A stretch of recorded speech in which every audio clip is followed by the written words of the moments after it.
దేశ్ కా ప్రకృతి పరిరక్షణ్ అనే ఆయుష్ మొబైల్ యాప్ను కాకినాడ ఆర్డీఓ కార్యాలయంలో మంగళవారం ప్రారంభించారు.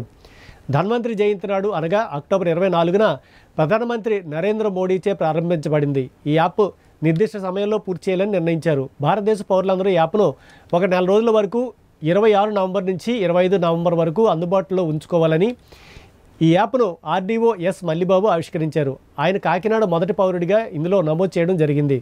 ఈ సందర్భంగా ఆయన మాట్లాడుతూ ఈ యాప్ ద్వారా ప్రతి పౌరుని యొక్క శారీరక, మానసిక మరియు ఆరోగ్యం యొక్క సమాచారం పొందుపరచబడి ఉంటుంది అన్నారు.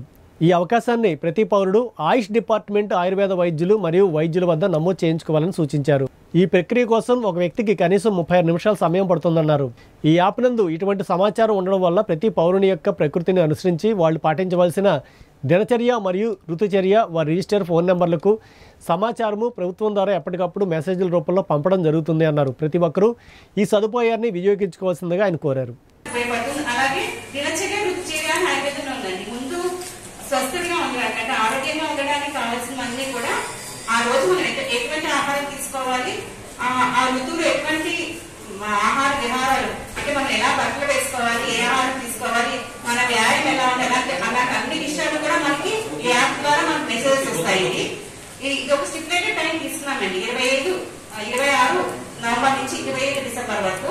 ఈ టైంలో మొత్తం దేశ పౌరులందరినీ మనం కవర్ చేయాలని 80 లక్షల మంది వాలంటీర్లు, మెడికల్ ఆఫీసర్స్, స్టూడెంట్స్, ఇలాంటి వాళ్ళు ఆయుర్వేదంతో సంబంధంగా ప్రైవేట్ ప్రాక్టీషనర్స్ కూడా ఈ యాప్ ని వాళ్ళందరూ కూడా టార్గెట్ తీసుకుని చేస్తున్నారండి.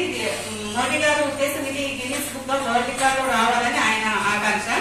ఈ స్టెప్లెటెడ్ టైం ని మేమంతా కంప్లీట్ చేసి ఈ యాప్ ని విజయవంతం చేయాలని కోరుకుంటున్నాను.